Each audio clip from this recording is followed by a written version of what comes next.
The helicopter lay silent on the scorching tarmac, its rotors still, its cockpit dark, its crew standing helpless. Dozens of technicians ran back and forth, typing commands, rewiring panels, checking every system they knew.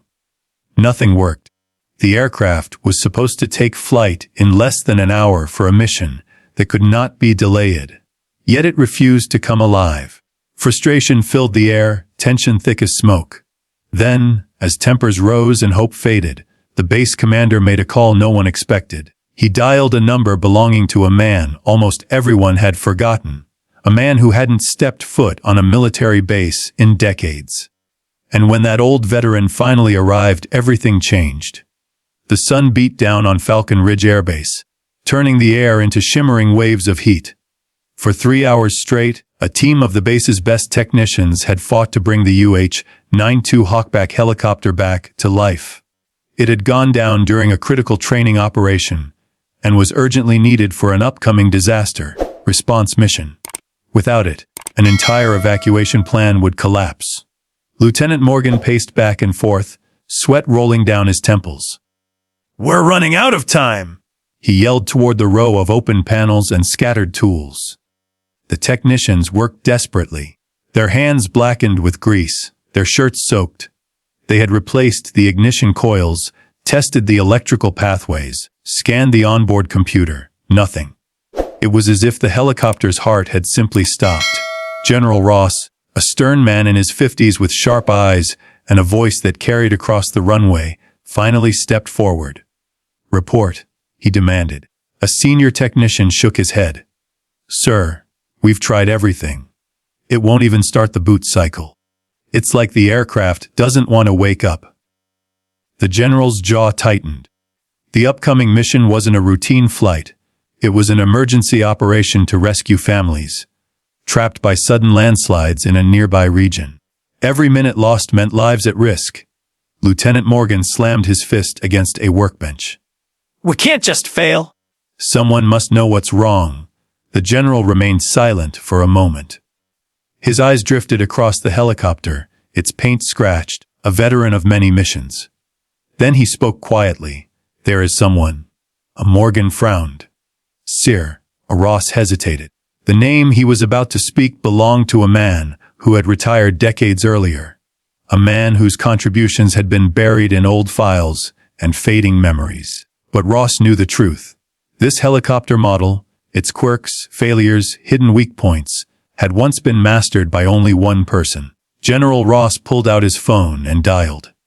On the other end, miles away in a small farmhouse on the edge of town, an elderly man answered with a calm, steady voice. "Hello. Sergeant Pierce," the general said. "I need you back. Just this once." There was a long pause. Pierce exhaled softly. "It's been a long time, General. Then make this the moment they remember why you were the best." Minutes later, a dusty pickup truck rolled onto the base. Out stepped a man in his late 70s. Posture straight despite the years, eyes sharp with the kind of experience that couldn't be taught. When he approached the helicopter, the younger officers exchanged confused looks. "That old guy," one whispered. "How's he supposed to fix what we can't?" Sergeant Pierce placed a wrinkled hand on the side of the aircraft, almost as if greeting an old friend. The technicians waited, skeptical but curious. Then the veteran said quietly, almost to the helicopter itself, "All right, girl. Let's see what they did to you." And the real story began. Pierce didn't rush. He walked around the helicopter with slow, deliberate steps, listening to the creaks of the cooling metal, noticing details no one else paid attention to. He pointed to several panels. "Open these." The technicians obeyed instantly, tools clanking. Pierce crouched beside the exposed wiring, brushing his fingers over the bundles as if reading Braille. The younger mechanics looked confused. "Sir, we ran diagnostics. All the circuits passed." Pierce raised a hand. "Machines don't always speak through numbers. Sometimes they speak through scars." He tapped a wire junction near the power conduit. "This model has a hidden failsafe. It activates only when the system senses a repeated shock or forced landing." A Morgan blinked. "None of that shows in the logs." "It wouldn't. It's a ghost protocol, something the manufacturers buried because they didn't want to admit the design flaw. Pierce smiled faintly. I discovered it 35 years ago. The crowd fell silent. He traced the wiring, his movements surprisingly steady for a man his age.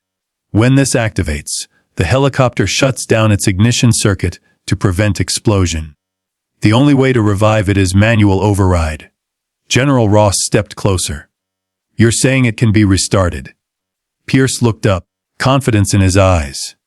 If you know where to press. He reached deep into the panel and flipped a nearly invisible latch, hidden behind layers of casing.